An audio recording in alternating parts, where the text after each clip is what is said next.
हाँ जी बच्चों, तो ये है बच्चों केंद्रीय विद्यालय का हमारा बेंगलुरु रीजन का एक पेपर है बच्चों। और ये टर्म 2 का पेपर है, वही जैसे 35 मार्क्स का आता है। तो देखो बच्चों, इसमें वही 3 सेक्शंस होते हैं, सेक्शन ए, सेक्शन बी और सेक्शन सी। स्टेट में बच्चों सेक्शन ए पर आ रहा हूँ, 2 नंबर के क्वेश्चन है। पहला क्वेश्चन बच्चों आपके सामने आया है। ये पेपर थोड़ा सा टफ है बच्चों, जितने पेपर मैंने अभी तक आपको सॉल्व करवाए हैं। तो जो एक क्वेश्चन है बच्चों, कहते हैं 9.8 ग्राम सल्फ्यूरिक एसिड को अगर 2 लीटर में डिसॉल्व करोगे तो पीएच निकालो। बच्चों नॉर्मली क्या होता है, जब हम पीएच निकालते हैं ना, तो पीएच निकालते हुए नॉर्मली बच्चों क्या होता है कि हमें ना मोलैरिटी दे रखी होती है। लेकिन जो ये वाला बच्चों पेपर है आप देख रहे हैं ना, इसमें जो है वो मोलैरिटी जो है वो नहीं दे रखी। तो उस केस में बच्चों हम क्या करेंगे, हम ना पहले इसके अंदर मोलैरिटी निकालेंगे। ठीक है, तो मोलैरिटी निकालने का फॉर्मूला क्या होता है बच्चों, मुझे बताओ जरा कि कोई what is the formula for calculating molarity बेटा। मोलैरिटी कैलकुलेट करने का बच्चों जो फॉर्मूला होता है हमारा, कॉन्सेंट्रेशन निकालने का, मोलैरिटी निकालने का जो फॉर्मूला होता है वो होता है given mass upon molar mass into 1000 upon volume. ठीक है, तो बच्चे मोलैरिटी गिवन मास कितना था बच्चों, जरा साथ साथ क्वेश्चन भी देखो। गिवन मास कितना था बच्चे इसमें 9.8 ग्राम, और जो वॉल्यूम है बच्चों वो कितनी है 2 लीटर। ठीक है ना, तो बच्चे उस केस में अब हम क्या करेंगे, गिवन मास इसका कितना बताया था 9.8 ग्राम। स्टूडेंट सल्फ्यूरिक एसिड का मोलर मास होता है कितना 98 इंटू 1000, और वॉल्यूम जो बच्चों है वो कितनी थी 2 लीटर थी। तो फिर इसको 2000 कर दो या ऊपर 1000 मत लगाओ। ठीक है ना, तो ये जो सॉल्व करके बेटा आ रहा है, ये सॉल्व करके आ रहा है बेटा 0.1 नहीं आएगा ना, ये आएगा नीचे 1/20 आएगा। 1/20 यानी कितना हो गया 0.05 मोलैरिटी H2SO4 की है। ठीक है ना, अब बच्चों ये जो मोलैरिटी है H2SO4 की, इस मोलैरिटी को बच्चों अभी हमने पीएच निकालना है इसमें से। ठीक है ना, तो जब पीएच बच्चों इसमें से निकालेंगे तो पीएच का हमारा फॉर्मूला क्या होता है बेटा, हमारा पीएच का जो फॉर्मूला होता है वो होता है माइनस लॉग ऑफ H+। अब बेटा क्योंकि ये सल्फ्यूरिक एसिड है ना, तो जो सल्फ्यूरिक एसिड जब ब्रेक होगा ना, सल्फ्यूरिक एसिड जब ब्रेक होगा तो कैसे ब्रेक होगा बेटे, 2H+ प्लस SO4 2 माइनस, यानी कि H+ की जो वैल्यू होगी वो होगी इसकी डबल, यानी कि कितनी हो जाएगी बच्चे, वो हो जाएगी 0.10 हो जाएगी ना, 0.10 m। अब आगे इसका पीएच बच्चों आपने निकालना है, करो बच्चों आगे जरा।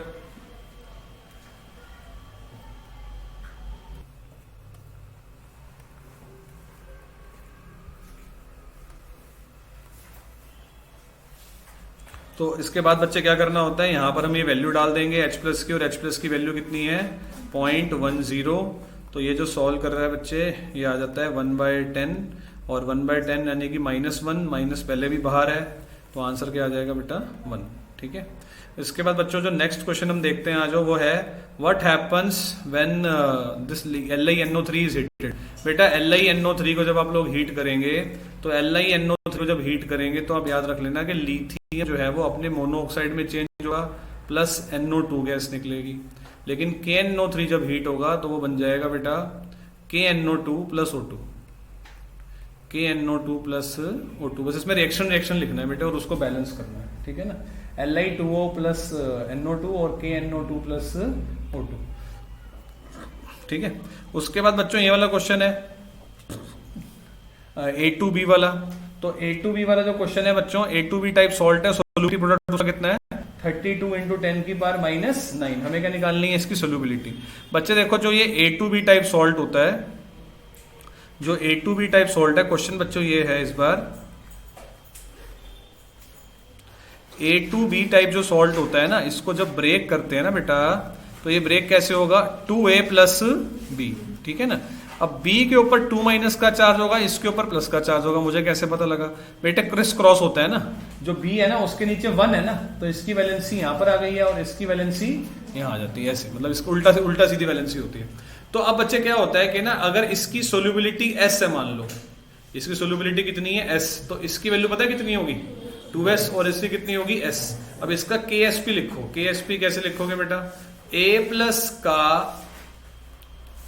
का स्क्वायर और B2 माइनस। ठीक है, A प्लस की वैल्यू कितनी है 2S का क्या करोगे बेटा स्क्वायर और इंटू S आ गया, तो ये कितना हो जाएगा बच्चे KSP हो जाएगा 4S क्यूब, है ना, और s की वैल्यू कितनी होगी, KSP/4 का क्या पता है, क्यूब रूट क्या होगी, कैसे,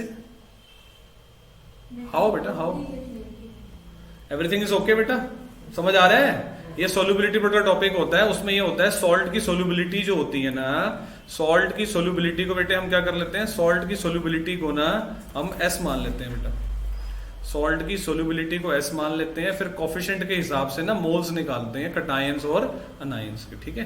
तो उसके बाद ना बच्चे हम क्या करेंगे, अब S निकालेंगे, what is the value of KSP, what is the value of KSP, 32 into 10 की पावर -9, तो इसको वहां पुट कर देते हैं बच्चे, इसको यहां पर हम पुट कर देते हैं, KSP की वैल्यू क्या है 32 इंटू 10⁻⁻⁹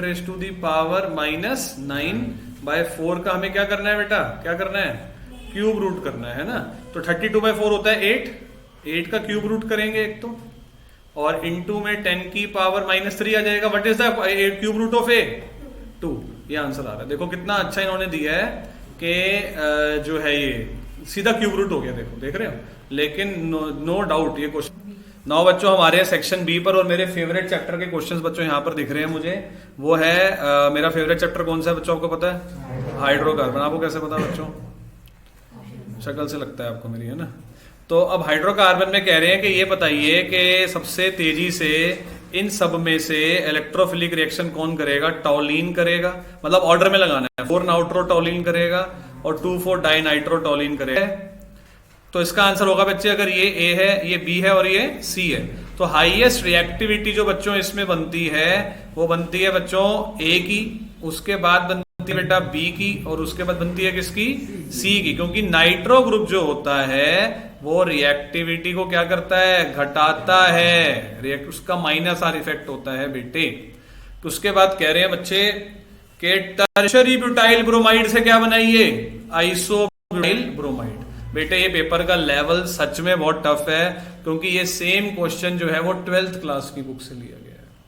टर्शरी ब्यूटाइल ब्रोमाइड से क्या बनाइए, आइसोब्यूटाइल ब्रोमाइड। लेकिन आपका दोस्त और आपका टीचर अनुज अरोड़ा ये भी 2 मिनट में करके दिखा देगा आपको, लेकिन बच्चों के हिसाब से बच्चों पेपर टफ है। कोई बात नहीं बच्चों, हमें हर पेपर के लिए तैयारी करनी चाहिए, ठीक है। आपको बच्चे बता देता हूं, टर्शरी ब्यूटाइल ब्रोमाइड से क्या बनाना है बेटा, टर्शरी ब्यूटाइल ब्रोमाइड से क्या बनाएंगे बेटा, आइसोब्यूटाइल ब्रोमाइड, ठीक है ना, आइसोब्यूटाइल ब्रोमाइड, ठीक है ना। तो अब देखते हैं बच्चों कैसे हो, तो देखते हैं बच्चों आ जाओ। आइसोब्यूटाइल, टर्शरी ब्यूटाइल ब्रोमाइड से क्या बनाना है बेटा, isobutyl bromide. Tertiary butyl bromide कैसे लिखते हैं बच्चे, टर्शरी होता है बेटे ये, इसको टर्शरी कहते हैं। एक ही कार्बन पे सारे अगर ब्रांचिंग कर दोगे तो वो क्या बन जाएगा, टर्शरी बन जाएगा, और ये बन गया Br, ठीक है ना। और आइसो का मतलब होता है बच्चे सेकंड कार्बन पर मिथाइल लगा दो, सेकंड कार्बन पर क्या लगा देंगे बेटा, मिथाइल लगा देंगे। क्या किसी में है दम, हाँ बेटे। तो कैसे होगी बच्चों ये कन्वर्जन, जरा देखो।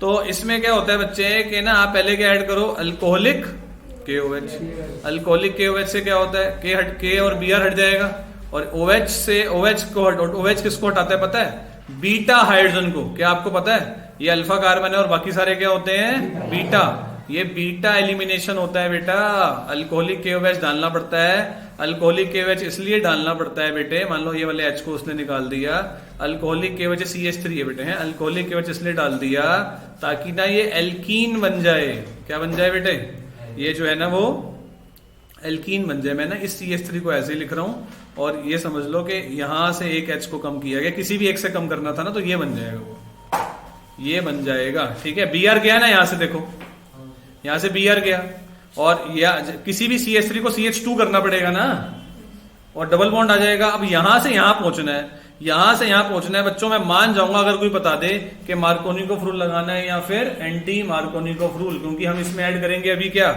हम इसमें क्या ऐड करेंगे अभी, HBr। कौन सा रूल लगाऊं बच्चों, बता सकते हो? एक होता है मार्कोनिकोव रूल और एक होता है एंटी मार्कोनिकोव रूल। याद रखो, Br जब साइडों में चाहिए, टर्मिनल में चाहिए ना, 1 पे नंबर पे चाहिए, तो एंटी मार्कोनिकोव रूल, यानी कि आपको यहां पर क्या लिखना पड़ेगा, पेरोक्साइड, और यहां पे लिखना पड़ेगा एंटी मार्कोनिकोव रूल। अब ये तो बहुत ही ज्यादा हाइट हो गया ना बच्चे क्वेश्चन यार, है ना। तो कोई नहीं, You keep on coming in the classes and you online students keep on seeing my videos. I will tell you these kind of questions also.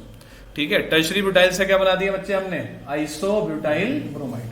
12th class का क्वेश्चन नहीं है, लेकिन ये हुआ 11th के कन्वर्जन, 11th के reaction से ही हुआ है ना।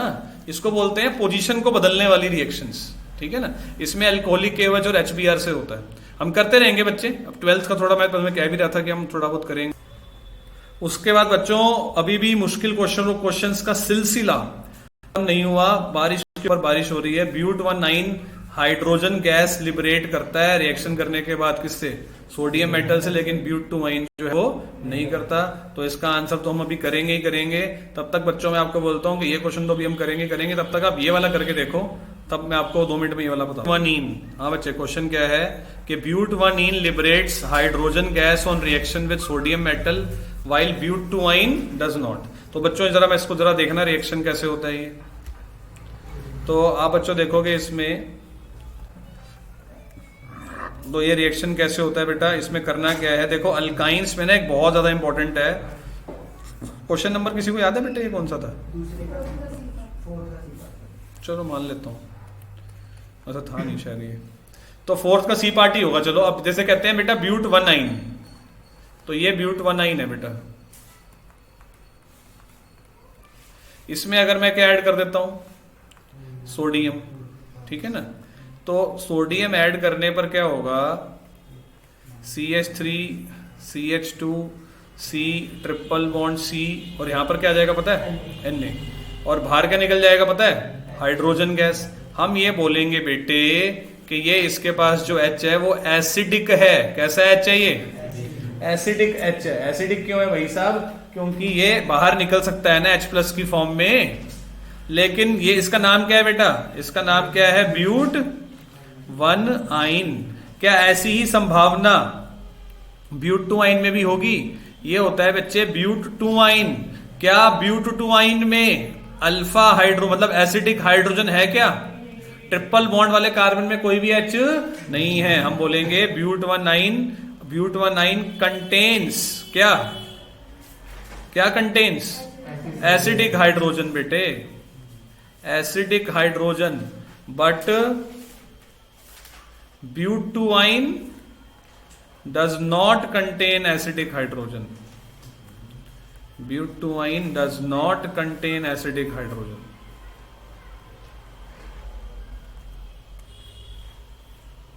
ब्यूट-2 does not contain acidic hydrogen.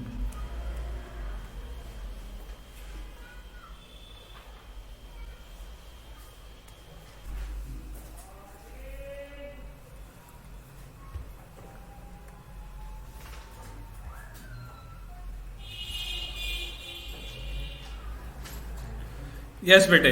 तो बच्चे अब इसका हम ओजोन लाइसिस करेंगे। ओजोन लाइसिस तो मैं यही कर दूंगा बेटा, इसमें कोई बड़ी बात नहीं है। ओजोन लाइसिस में क्या चाहिए होता है, जिंक, और यहां से डबल बॉन्ड को काट दो, और यहां पर क्या आ जाता है बेटा, यहां पर आ जाता है, ये इसको सीधा कर देता हूं, साइक्लोपेंटेन है ना ये। तो यहां आ जाएगा डबल बॉन्ड हो, साइक्लोपेंटेनॉन, और ये जो दूसरा बना है ना बेटे, ये है प्रोपेनॉन, एसीटोन, ये बनेगा बेटे, ठीक है ना। अब बच्चों आपको बताता हूं mechanism of nitration of benzene, ठीक है। तो मैकेनिज्म बताता हूं बच्चों कैसे होता है। हाँ जी बच्चे, इसके बाद है बेटा नाइट्रेशन ऑफ बेंजीन। तो नाइट्रेशन ऑफ बेंजीन का बच्चों हमें क्या बताना है, मैकेनिज्म बताना है, ठीक है ना। तो नाइट्रेशन ऑफ बेंजीन का जो मैकेनिज्म बच्चों हमने बताना है ना, उसके अंदर बच्चों क्या होगा यहाँ पर कि मैकेनिज्म अगर आपको बताना है किसका, नाइट्रेशन ऑफ बेंजीन का। तो देखो बच्चों इसमें ना मैकेनिज्म्स जो ये होते हैं ना नाइट्रेशन वगैरह के, इनमें 3 स्टेप लगते हैं बेटा। पहला स्टेप होता है बच्चे इसके अंदर generation of electrophile, generation of electrophile. तो जनरेशन ऑफ इलेक्ट्रोफाइल में बच्चों क्या होगा, जरा देखो मेरे साथ। जनरेशन ऑफ इलेक्ट्रोफाइल में क्या होगा कि हमारे पास है एक तो क्या करना है बच्चे, हमें नाइट्रेशन करना है। नाइट्रेशन कैसे कराते हैं बच्चों, नाइट्रेशन कैसे कराते हैं बेटा, हम ना निट्रिक एसिड लेते हैं। निट्रिक एसिड में हम ऐड कर देते हैं बेटा सल्फ्यूरिक एसिड। निट्रिक एसिड में क्या ऐड कर देंगे, सल्फ्यूरिक एसिड, ठीक है ना। जब आप निट्रिक एसिड में सल्फ्यूरिक एसिड ऐड करोगे, निट्रिक एसिड देखो मैं आपको यहाँ पे दिखा देता हूँ, एक बार 1 मिनट के लिए रुकते हैं जरा, मैं आपको दिखा देता हूँ नाइट्रेशन होता क्या, अगर किसी को याद ना हो तो कि नाइट्रेशन में एग्जैक्टली होता क्या है। जैसे देखो नाइट्रेशन कैसे करते हैं बच्चे, ये मेरे पास बेंजीन है, बेंजीन में ना हम ऐड कर देते हैं का मैकेनिज्म, ठीक है। तो बच्चों बेंजीन में निट्रिक एसिड ऐड करो, सल्फ्यूरिक एसिड ऐड करो तो बनता है नाइट्रोबेंजीन। अब इसका मैकेनिज्म कैसे होता है, पहले ना निट्रिक एसिड, जिसको मैंने थोड़ा ओपन करके लिख दिया है, HONO2 plus sulphuric acid mix करके होता क्या है, ये इसको एक H प्लस देता है क्योंकि ज्यादा स्ट्रॉन्ग एसिड है। तो ये जब H प्लस लेता है तो ये इसमें कन्वर्ट हो जाता है, देखो ऐसे HOH, यहाँ पर क्या आता है प्लस, और ये आ गया बच्चे क्या NO2, ठीक है ना, और HSO4 माइनस। फिर अगले स्टेप में क्या होता है कि जो ये है ना, ये जो HO प्लस HNO2, ये जो होता है ना बेटा, ये ना आगे जैसे वाटर बाहर निकल जाएगा और NO2 के ऊपर पॉजिटिव चार्ज आ जाएगा, मतलब यहां से वाटर इलेक्ट्रॉन लेके बाहर हो गया, वाटर इलेक्ट्रॉन लेके बाहर हो गया और बचा क्या, NO2 के ऊपर क्या आ गया प्लस, ठीक है ना, वाटर बाहर हो गया ना इलेक्ट्रॉन लेके, पॉजिटिव इसको दे गया, ये क्या बन गया पता है, ये क्या बन गया बेटा, इलेक्ट्रोफाइल बन गया, ठीक है। अब ये जो इलेक्ट्रोफाइल बना है ना, स्टेप सेकंड के अंदर इलेक्ट्रोफिलिक अटैक होता है बेंजीन के ऊपर, इलेक्ट्रोफिलिक अटैक ऑन बेंजीन। तो इलेक्ट्रोफिलिक अटैक जब बेंजीन के ऊपर होता है बेटे, तो उस केस में क्या होगा कि इलेक्ट्रोफिलिक अटैक में क्या होता है, जैसे देखो ये हमारे पास बेंजीन है, यहां पर जो ये बेंजीन है ना, ये बेंजीन के ऊपर जब NO2 प्लस अटैक करता है ना, तो जैसे वो यहां अटैक कर देगा मान लो, क्योंकि यहां पर डबल बॉन्ड्स है ना, पाई इलेक्ट्रॉन्स है, तो उसको अटैक करने से क्या होता है कि यहां पर जैसे NO2 लग गया आके, और उसका पॉजिटिव चार्ज जो है वो बेंजीन पर घूमने लग जाता है, ठीक है। और यहां पर देखो बेंजीन में क्या होता है कि आपको पता है कि बेंजीन की ना हर पोजीशन पर एक H होता है, मतलब बेसिकली यहां पर ये हो रहा है कि जो ये डबल बॉन्ड है ना, ये डबल बॉन्ड को इसने अटैक किया है, NO2 प्लस ने इस डबल बॉन्ड को अटैक किया है, और इस कार्बन ने ना एक नया बॉन्ड बना लिया, यहां पर भी एक H दिखा देता हूं, ठीक है ना। बेसिकली हुआ है क्या कि यहां पर जो बॉन्ड था वो खत्म हो गया, कैसे खत्म हो गया, क्योंकि इसी को ही NO2 ने क्या करा है, अटैक करें, वो 2 इलेक्ट्रॉन जो थे ना वो बेसिकली यही बॉन्ड बनाने में लग गए, और ये H तो पहले से ही थे। अब क्या होगा कि ना यहां पर इस कार्बन की वैलेंसी पूरी नहीं हो रही, इसलिए इस कार्बन के ऊपर क्या आ जाएगा, पॉजिटिव चार्ज आ जाएगा, ठीक है ना। ये पॉजिटिव चार्ज ना पूरी बेंजीन पर घूमता रहेगा, इसको हम क्या बोलेंगे, कार्बोकटायन। जब किसी कार्बन के ऊपर क्या आता है, पॉजिटिव चार्ज, तो उसे क्या बोलोगे बेटा, कार्बोकटायन, ठीक है ना। अब लास्ट स्टेप जो होता है ना, उसमें क्या होता है कि अगर यहां से एक H चला जाए, मान लीजिए आप बेटा, यहां से अगर एक H चला जाए, ठीक है ना, तो उससे क्या होगा कि ये वाला जो बॉन्ड है ना वो वापस यहां आ जाएगा, और ये क्या बना लेगा, डबल बॉन्ड, ठीक है ना। बेसिकली क्या हो रहा है, प्रॉब्लम क्या आ रही है यहां पर कि जो इस कार्बन के साथ प्रॉब्लम क्या आ रही है कि वो यहां डबल बॉन्ड बनाना चाहता है, लेकिन वो डबल बॉन्ड नहीं इसलिए नहीं बना पा रहा क्योंकि उसके पास क्या है, H है, 5 बॉन्ड तो नहीं बना सकता ना। देखो ऑलरेडी यहाँ 1 2 3, ठीक है ना। अगर वो यहां पर एक और डबल बॉन्ड बनाता है तो या तो इस वाले H को निकलना पड़ेगा या इस वाले H को निकलना पड़ेगा। बेसिकली ऊपर वाले को निकालते हैं हम, ऊपर वाले को अगर हम निकालेंगे तो यहां पर क्या बन जाएगा, आराम से डबल बॉन्ड, क्योंकि ये वाले कार्बन को देखो आप, ये वाले कार्बन के 4 बॉन्ड पूरे हैं, 1 2 3 4, है ना। इस वाले कार्बन के 4 बॉन्ड हो रहे हैं, एक ऊपर NO2 के साथ, एक यहां पर, एक H के साथ और एक इधर वाले कार्बन के साथ। अगर ये वाला H बाहर निकल जाए ऊपर वाला, तो उस केस में क्या होगा, इनके यहां पर क्या बन जाएगा, बीच में डबल बॉन्ड, जिससे हर किसी कार्बन की वैलेंसी पूरी हो जाएगी, लेकिन H को बाहर निकलना पड़ेगा ना। तो जो लास्ट स्टेप होता है ना बेटे ऐसे मैकेनिज्म्स के अंदर, जो लास्ट स्टेप होता है ऐसे मैकेनिज्म के अंदर, वो होता है रिमूवल ऑफ प्रोटोन, ठीक है, वो होता है बेटा रिमूवल ऑफ प्रोटोन। अभी जैसे टाइम थोड़ा ज्यादा हो रहा है तो मैं इसको कल और ज्यादा डिटेल में भी करा दूंगा। तो रिमूवल ऑफ H प्लस के अंदर क्या होता है कि यहां से मैंने क्या बोला, यहां से आप एक H निकाल दोगे, वो H निकालेगा कौन, वो H कौन निकालेगा, वो H निकालेगा, चलो एक मिनट में यहां बोर्ड पे कराता हूं आप, तो अवॉइड कंफ्यूजन। अब देखो यहां पर क्या था कि एक बार मैकेनिज्म मैं शुरू से ही करा देता हूं, कोई बात नहीं, अच्छे समझ में आ जाएगा मैकेनिज्म, मैं कोई भी चीज को वो नहीं करना चाहता। जैसे सबसे पहले क्या होता है बच्चे, निट्रिक एसिड था, है ना, निट्रिक एसिड में हमने क्या ऐड करते हैं बेटा, sulphuric acid. Sulphuric acid strong acid है, उसको H प्लस देता है, ये लोन पेयर की वजह से H प्लस ले लेता है और बन जाता है क्या, HOH। यहाँ पर क्या जाता है प्लस और यहाँ पर क्या जाता है NO2, ठीक है ना। और बाहर क्या हो गया बेटा, HSO4 माइनस, ठीक है ना। आगे क्या होता है इसके अंदर के जो HO प्लस NO2 है ना, ये चीज क्या करती है, ये चीज क्या करेगी बेटा यहां से कि ये जो है ना, ये यहां से ऑक्सीजन इलेक्ट्रॉन ले लेगा, क्योंकि ऑक्सीजन कभी नहीं चाहता कि उसके ऊपर क्या आए, पॉजिटिव चार्ज आए। और बाहर क्या निकल जाता है बेटा यहां से, NO2 प्लस। ये क्या है, ये क्या है, इलेक्ट्रोफाइल। अब ये इलेक्ट्रोफाइल जो होता है वो क्या करता है बेटा, वो क्या करता है, बेंजीन को अटैक करता है, इलेक्ट्रोफिलिक अटैक ऑन बेंजीन। तो इलेक्ट्रोफिलिक अटैक जब बेंजीन पर होगा तो कैसे होगा बच्चे, कैसे होगा, ये बेंजीन है और ये बेंजीन के क्या है, पाई इलेक्ट्रॉन्स, ठीक है ना। इलेक्ट्रॉन्स को ही तो अटैक करता है कौन, NO2 प्लस। भाई प्लस वाला इलेक्ट्रॉन को अटैक करेगा ना, यहां उसने अटैक किया।